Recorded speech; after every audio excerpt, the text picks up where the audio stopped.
My name is Matilda and I'm the Resting Tree, and today I want to talk to you about my planning system and my journaling system. I am a counselor and a therapist. I work with people, mainly with people in recovery from addiction, and I'm also a trainee Buddhist chaplain here in UK. I've written extensively on my Facebook page about my system for both journaling and for working when I work with existential questions, and especially when I work with spirituality. So I just want to show you briefly really what kind of a system it is that I use.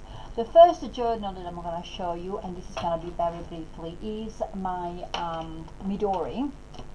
This is an original Midori. I'm not going to tell you a lot about the Midori, because I know that whoever is interested in planners and planning system already know a lot. And there are a lot of videos and YouTube videos out there of people who are well more into planning and system than me. So I just want to show you exactly why I use it for, what I use it for. The first system that I did, the first one, which I've actually also finished, this was the first internal system, because this, of course, this is a traveling notebook. I've used it to actually collect every place I've been here in England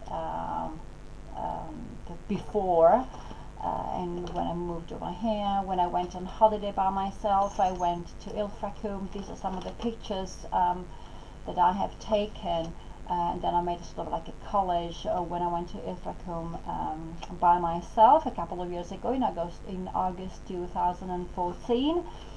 And then, of course, there is the part of actually of a bit of art and collecting stuff. Anyway, anywhere I went and I collected something, and just stuffed something in there. I don't know, the kind of tea that I'm drinking. Receipts when I went to places with specific people on specific date that I wanted to remember. Stickers given to me by a very dear friend. So this is a novel which was given to me by Carrie, and of course I don't know, because I'm planning to go to university this year to do art. In order to become then an art therapist, of course I had, like stuff that I've collected about art, and quotes and stuff. And when I was trying to I don't know, draw, I don't know, a little bird or some happy fish, or I bought a dry bag which I use quite a lot. So this is going to be 1 liter sack. So this is it. So. I don't know, just stuff that I've collected along the way.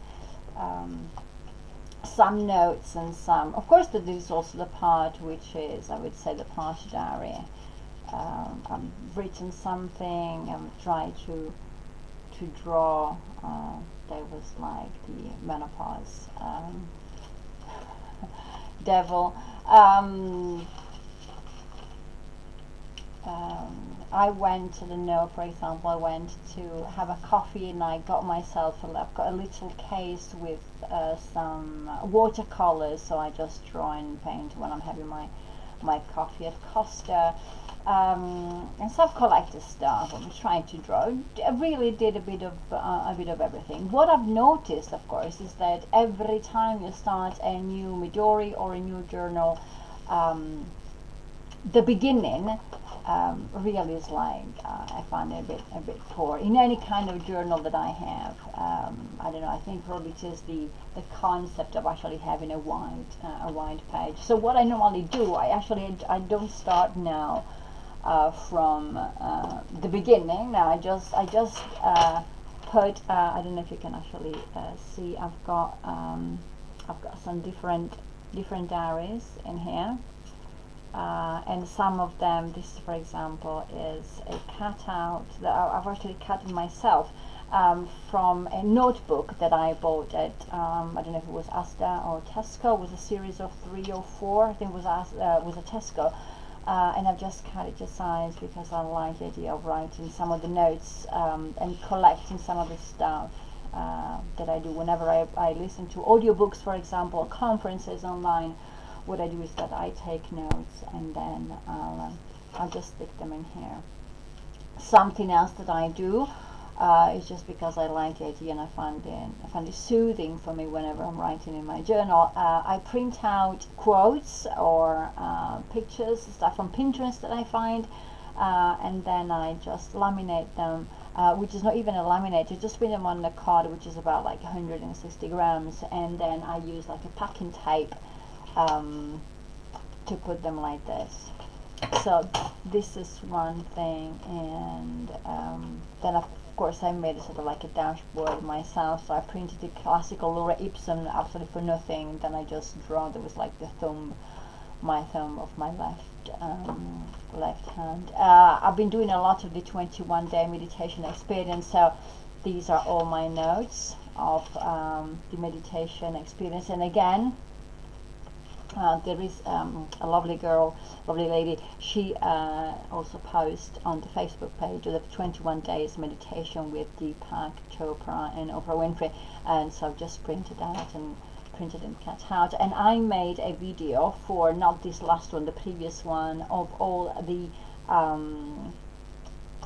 mantras for the meditation. So this is what I did. And of course, as I said, here there are notes of conferences, of stuff that I listen to. I like to print out, I just print on normal paper, and because I don't like the idea of having to lose some paper, what I do is that this is like a simple A4, and then I just fold it like this, so I just actually don't lose this thread. What is the classical, a simple pouch, and this is actually the original Midori that's inside, and let me see, because it's, again, this is like the beginning, as I find is always particularly difficult for me to actually start and then be happy about it. So what I do, I just write and then just see if something comes up along the way, which is actually somehow better. I've got a friend of mine, she left me like a note, so I've left it in here. And then again, I'm just printing paper on myself, and I like I don't know if you can actually see, there is the dotted version. There's my life all in one place, and I just printed it out, and this is it. And what I did, as in my counseling profession and line of work, I've made some, I don't know, a lifeline, for example, of beliefs. Then there is a lifeline of events. So lifeline of, and again, and here, as I was saying, there's a pictures I've taken, or stuff, for example, that, and this is because I'm just waiting to buy one of those very pocket printers like the LG, for example, so that I can always have it with me. So yes, so this is it. This is part of my altar, which is just right behind me. I've got statuettes of a Lakateshvara, which is always, she's always with me, the Bodhisattva. And again, notes of conferences. I like to listen to some sermons by Rick Warren at Saddleback Church in Orange County in the States, and so I actually take down some notes, because working with people in recovery, they do have a lot of time questions about eternity and existential questions, the purpose of life and the meaning of life, and of course we tap into religion before actually getting into the spirituality part. So of course I do have some sermons that and quotes from Rick Warren. So I'm tapping into different kind of faith. Well, not faith, I believe is only one. A different kind of way of practicing and experiencing the faith. So this is one. What I do every morning, that's my own personal that's my own personal grounding. I do a journal. This is a Leuchtturm, which probably you will have seen a lot when discussing about bullet point. This is the original Leuchtturm. Sorry, this is actually the original Leuchtturm for bullet point journaling. So I've tried, of course, to use to use it at the beginning as a bullet journal system. So I had the week, I had stuff to write down. I try to use the tracker. It's not for me. I've been tracking stuff down, and then I've added stuff that I wanted to have, like 16 things for 2016, or trying a different kind of pencils, doodling a bit, Vata routine, because I am a Vata here. I've got to finish off because I've got, of course, all the 4 elements. Dreams, and then I started doing some meditation, journaling every morning, and I was doing actually tarot meditation, and let me just show you. Either I use the classic, in the morning I use the classic Rider-Waite's, the universal ones. Tarot, this is I think is the usual, the easier one, but because I do not use tarot cards as in divination, in trying to understand what is going to happen to me today or tomorrow, because I do believe that whatever I need is provided regardless of, and this is my main faith of a total and absolute abandonment in the universe, the law, the wholeness that surrounds us, but at the same time I do believe in free will. So pointless for me with my own beliefs and core belief system to actually go and use tarot card for divination. This is just because it puts stuff into perspective, and I can actually see things are coming within me, or my approach, for example, to some issues that my clients bring to me from a different perspective. So either I use, as I said, normal tarot cards, or I've tried to use, and I'm still learning how to use the Nicoletta Ceccoli, she's an Italian, I believe, or Italian based, and she's the drawings are extremely interesting. They don't actually have the usual symbolism that you would expect in a normal deck of tarot cards. So I'm using sometimes these ones, but I'm still trying to learn. I'm sorry about the glare. I'm still trying to understand exactly the symbolism, and I would like to take, like after like a weekend holiday, and then actually learn how to use these ones. Again, I say not as a divination, but as a mean of ground myself and journal and discover. So much so that at times I even used white tarot, completely white tarot, and this is a white tarot that I've actually I've drawn myself just for fun. But you can actually find, and I bought a set of tarot which are completely white, and that helps a lot to explore and listen to your gut feelings and your intuition. Another thing that I do use are the soul cards. These are the soul cards too. I also have the deck of the soul cards one, and just to give you an example, these are soul cards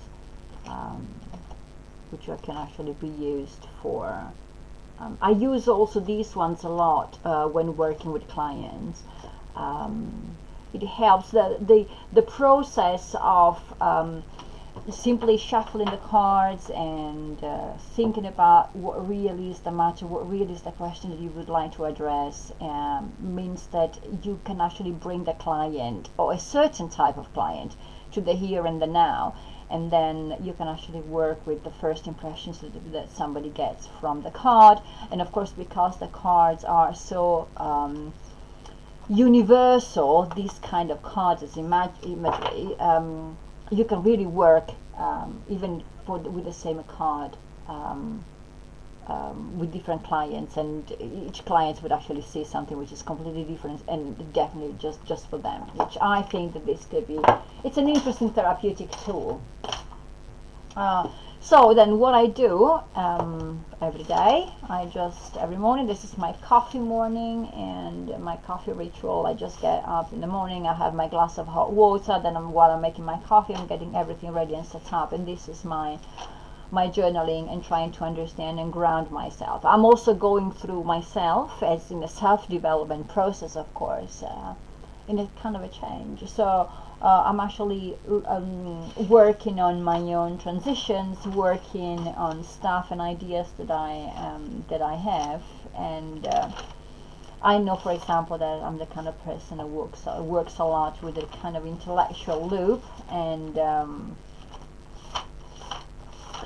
I've been working, where is it? This is liberation, it's got a reason, there is reaching liberation, then I can actually talk to you later on. But as I was, fertile emptiness, something that actually I've been working with a colleague of mine a lot about fertile emptiness, and then Odysseus and the journey, there's archetypes, there is a bit of everything. And yes, so this is what I've been using, and I still use every morning as a journal process for grounding. And the last thing that I've done, because I was a bit tired of having to carry with me, depending on the kind of client that I had, depending on my kind of mood, depending on which type of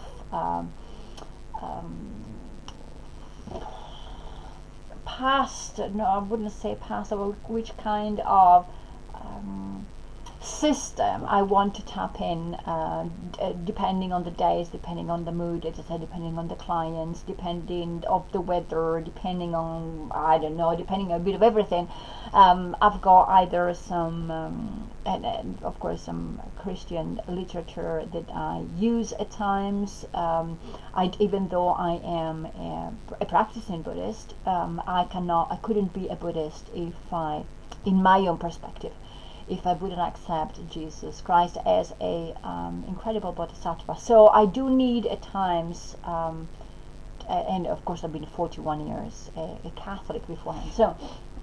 So I wouldn't, I couldn't disregard what my past and my heritage, that's the word that I was looking for, and my heritage. So on my altar you will see Avalokiteshvara, you will see the Green Tara, you will see Gaia from Glastonbury, you will see a lot of different things, and this is because there are different ways for me to experience and feel my own spirituality. So, and also it depends, of course, on the kind of clients that I will see. So what I've created is, it's not just my own Bible, I would say that I call it my own Almanac for the soul. This is an old means that is about 7 years old now, 8 years old now, and it is a daytimer, an American daytimer, which I bought, and still smells of leather, which is absolutely great. It's an incredible, nice, very dark brown color, and I think I've used it 7 years ago for a couple of months, and then I found it too bulky. I didn't find that it was actually working for me. But of course I kept it always with me. So I've took it out again, and what I did, I created a dashboard. I found loads of nice pictures that I thought were perfect for me as a woman, loving books, spirituality, some nice pictures on Pinterest, which I've printed on card, and then of course I've laminated so I can attach any stickers, anything.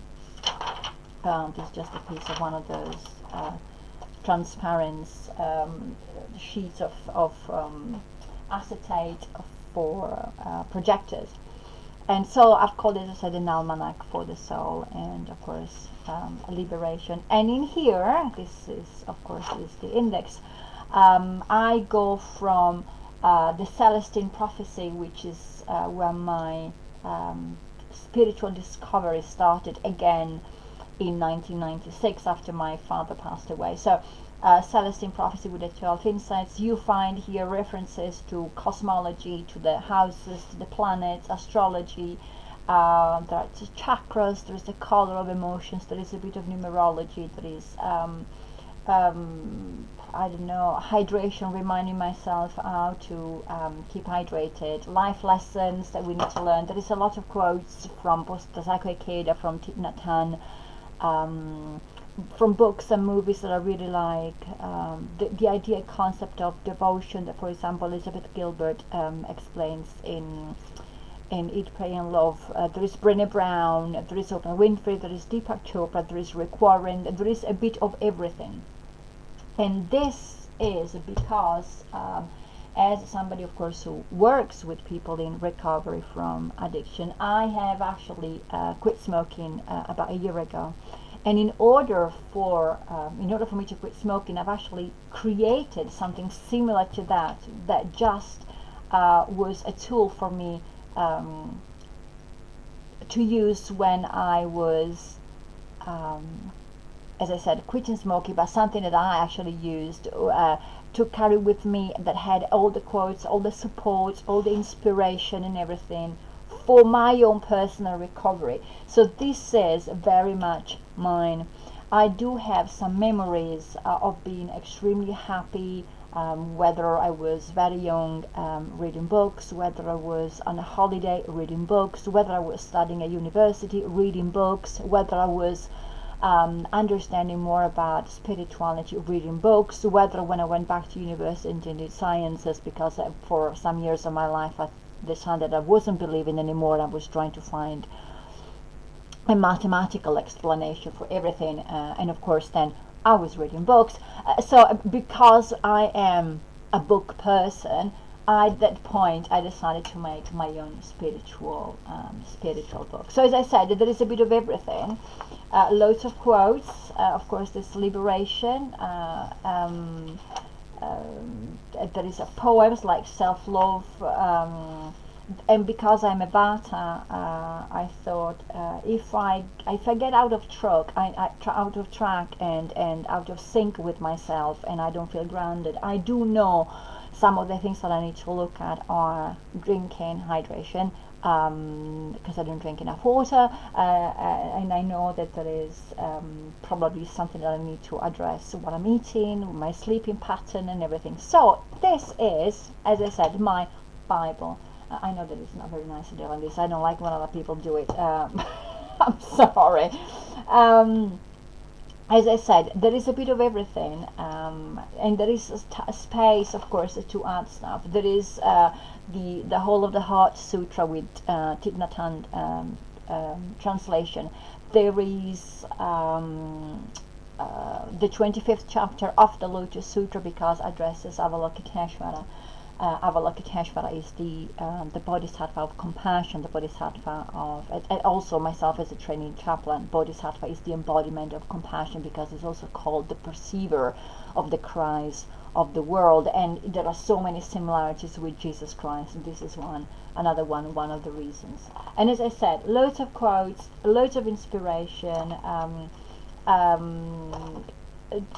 chakras with all the tables and stuff that could be needed. What else? The ways to meditate on a verse. Some all the tarot, for example. Of course, only the major arcana and not the minor arcana, but there are some, witches' runes and a bit. As I said, this is really a bit of everything. And again, at the end, I've added also some extra paper. This is an A4 like this, so that if there is any other notes and any other stuff that I need to add, I can do that. This to say that you don't have to believe in what I believe, you don't have to do the things that I do, but this is a possibility. This is an option. What the motto of my own company is I can't actually, I'll show you one of the visiting card because actually I've got them in here. So da, da, da, da. This is it, one of my visiting cards. This is it. And it says, I cannot teach you anybody anything, I can only make them think. And this is a quote from Socrates. And I always believe in giving people options, giving people, of course, second chances and opportunities, but especially options. So if you want to know a bit more about the art therapy, about counseling, about journaling, if you are in England, in Lancashire, please do get in contact. All the details are going to be at the bottom of the video in the description. I'm really sorry this video was really too long. I really hope that you enjoyed it anyway. Thank you very much for watching. Bye.